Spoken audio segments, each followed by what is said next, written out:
war. It's no secret that Helldivers 2 takes a lot of influence from Metal Gear Solid 5. Look, it even has stratagems. But what about stealth? Today we're putting it to the test as we endeavor to complete an entire campaign as stealthily as possible. And of course, we'll be playing on the maximum difficulty for maximum suffering. Across 4 thrilling chapters, you'll find unconventional strategies, heart-pounding suspense, and an endless supply of murder bots. Would you like to know more?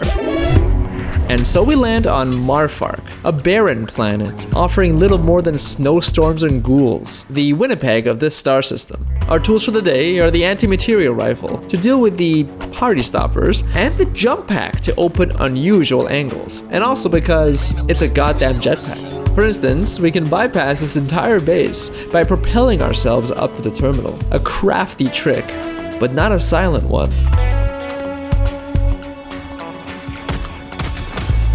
Hastily, we deploy a smoke strike to cover our tracks. I love to reload during a battle. And here's where the stealth mechanics come into play. These bots don't actually know where we are. And even though combat is unavoidable in this situation, we maintain the ability to strike first, on our terms.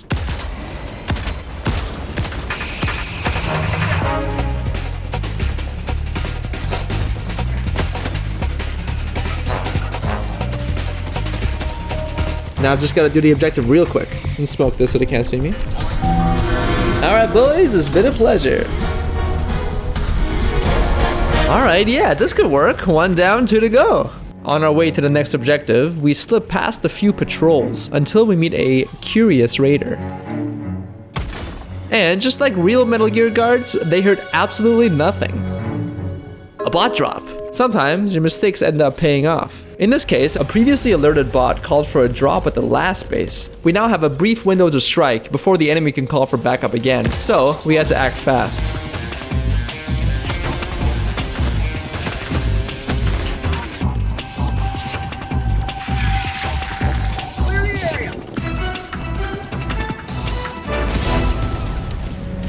A blizzard arrives, enshrouding us in the bitter cover of snow as we march on to the final objective. We silently wrap around our enemies, using our stealth armor's ping system for information, perilously tiptoeing between a heavy base and the callous ocean. Greed is a sin, and on bot planets, sins are instantly punished.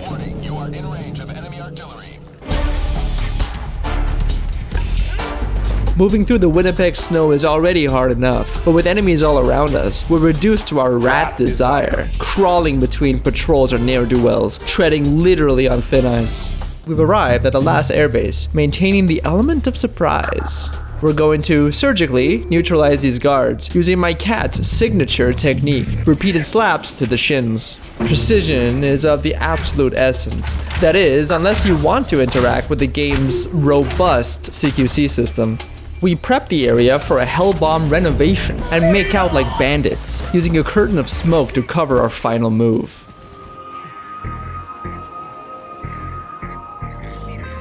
We drop the precious samples on the extraction pad and dial in our lifeline. Activating the terminal would draw every nearby enemy to our current position, and before we could maneuver to a covert nook, we are overrun with minions. Did he see me? Does he know? Okay, yeah. In record time, we are knee-deep in murder bots, and even a tank, which drops directly on our position. Just gotta hold off for a minute or so. Oh god, they're fast. Damn it, the barrel is too long.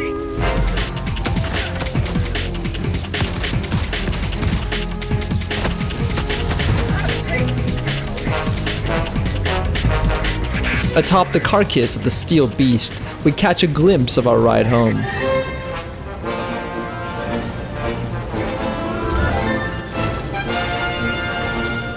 And now, with the first mission complete, we're one step closer to finishing the challenge. And our stealth, though clumsy at times, would only improve in the next leg of the journey. Would you like to know more? Now, halfway into the campaign, failure would mean restarting from the very beginning. And this mission, unlike our last assignment, would not lend itself easily to stealth, especially when we drop within kissing distance of a rocket devastator and a detector tower. Okay. This mission calls for fabricator demolition, so we'll be bringing along the autocannon to stealthily destroy our targets from long range. This looks like a Hulk base. I've seen this layout before. Yep, Hulk base. With at least 3 or 4 Hulks roaming this facility, remaining undetected is of the utmost importance.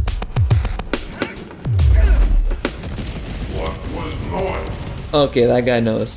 Let's smoke this so the Hulk doesn't path to us.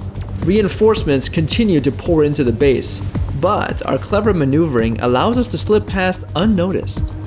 And now, to deliver the coup de grace.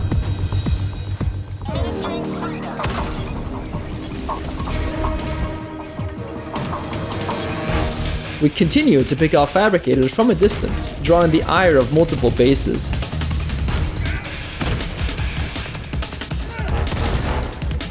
Before disappearing into the Arctic wasteland. A jammer and a detector tower right next to each other. This would hamstring our operations for the rest of the mission. You didn't see any of that.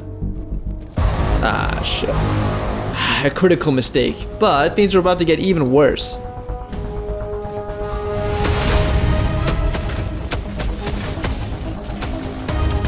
Oh god, I didn't see that guy.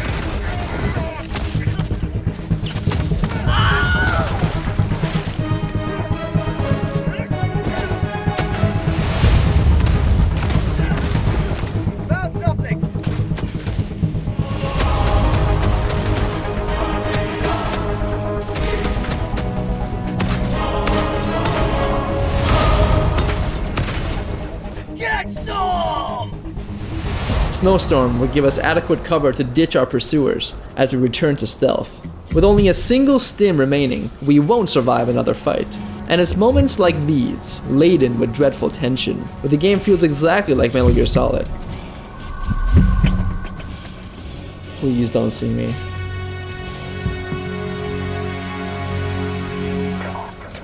With 3 fabricators to go in less than 3 minutes, the tyranny of the clock was beginning to rear its ugly head.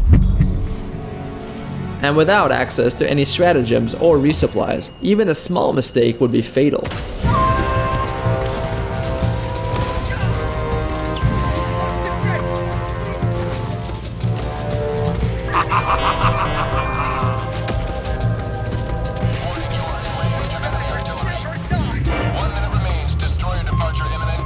Less than a minute left, and 2 fabricators still to go. Our path to success was beginning to narrow significantly.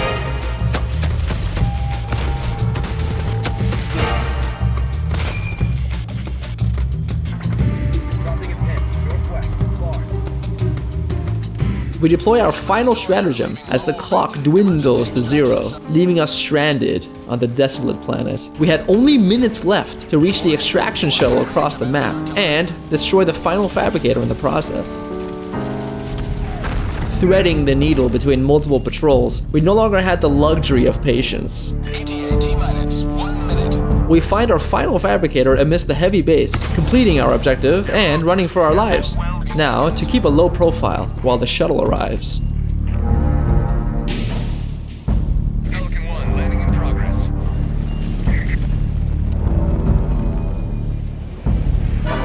Oh god!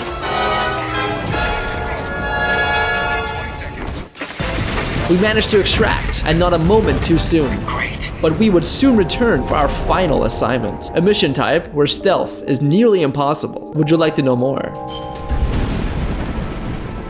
We drop onto Marfark, hopefully the last time we're subjected to this godforsaken snake pit. The final mission is a geological survey assignment. Drilling is required, which will cause bots to overrun our position.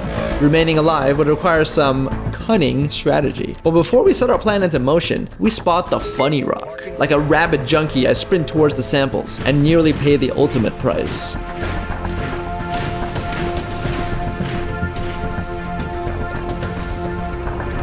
Now arriving at the first drill site, we roll out our master plan. Operation Alternative Stealth. First, we create the ambiance of my grandparents' house and cover the place in smoke.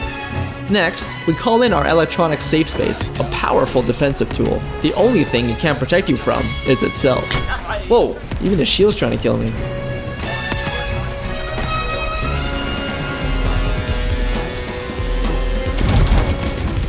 Just one moment, sir. Almost, sir. Just one moment, please, sir.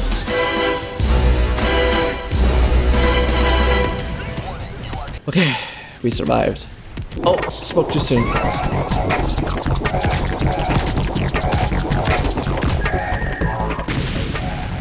Alright.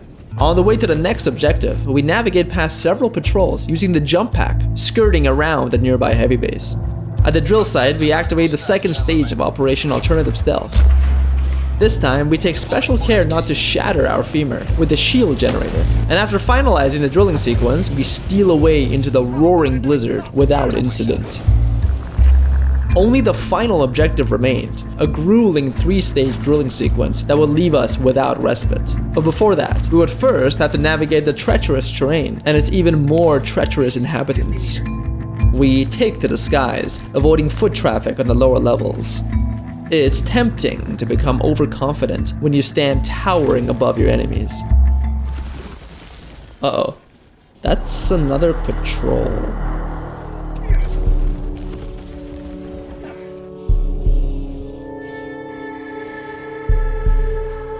Oh god, 3 patrols?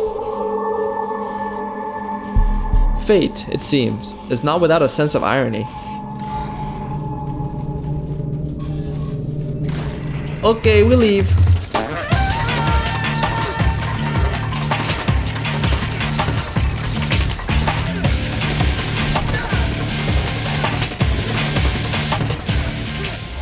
Thanks to the magic of pharmaceuticals, we somehow managed to escape an almost certain demise. But our enemies remain hot on our heels, and with the objective directly next to us, we would have to thin the herd before starting the drill.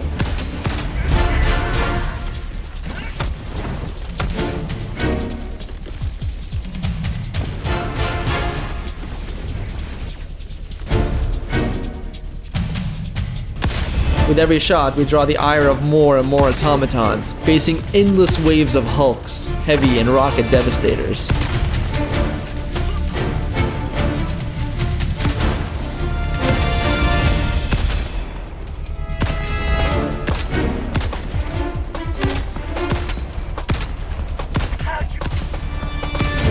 Until our resources begin to run dry. At long last, it was time to complete Operation Alternative Stealth. And so we activate the drill, hoping our luck wouldn't turn sour just yet.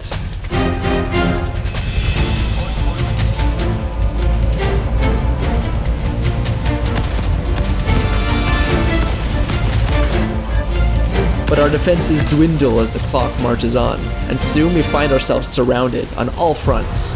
Nah, this is fine, nah, it's all good. Nah, I'll be okay. Nah, I'm okay. No, this is fine. Oh, well, no, it's okay. We live these. Hey guys, it's me, the real big boss. Nothing to see here. Oh, I see the welcoming committee has already arrived.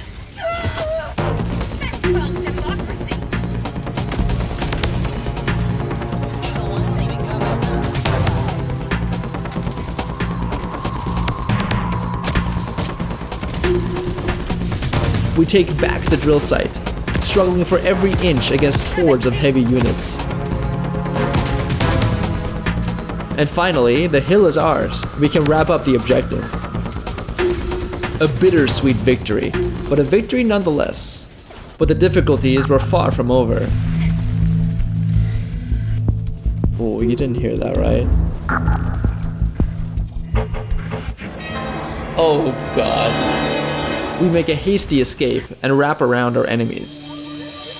The extraction zone, as it turns out, was directly inside an enemy base, surrounded by 2 secondary bases. Besieged on all sides, we narrowly avoid a Hulk patrol and hatch a risky scheme. Moving swiftly under the cover of the blizzard, we quickly activate the terminal. Next, we reposition to avoid the hordes of ghouls closing in on the terminal. There they are. Now, we prep our final move, a last-ditch fireworks show to shock and awe while we board the shuttle. Pelican 1 approaching pickup. Let's go.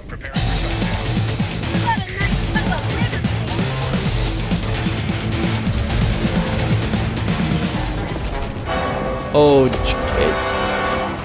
And that's it. We barely make it out by the skin of our teeth. So the question remains, can you play Helldivers 2 like Metal Gear Solid? Yes. Well, kinda. In terms of mechanics, the framework for proper stealth is already implemented. Bots have line of sight mechanics as well as separate vision and hearing ranges. They also have different levels of alertness and give you an opportunity to prevent a full-on alert phase. When you do blow your cover, the result is just punishing enough to discourage further mistakes, but still an enjoyable enough experience to try and shoot your way out. For me, that's the quintessential Metal Gear stealth action experience. Admittedly, it's a fairly light implementation of stealth, but the opportunities for complex interactions are there. The problem is the mission types. As of the current patch, about half of the mission types on Helldive difficulty can be stealth. The others blow your cover at some point in the mission. Campaigns are structured in such a way that at least one of the 3 missions will be a combat mission. So you can't really stealth a campaign, just individual missions. At the end of the day, this is very much an action game at heart. But how cool is it that the game systems are open-ended enough to actually allow this kind of gameplay? I just think it's pretty neat. Join me next time where we try stealth against the bugs. This video is brought to you by Super McChicken, the most super meal. Hey, thanks for watching. If you liked the video, leave a comment and share it around with your friends. Keep your eye on the channel for more videos. See you later.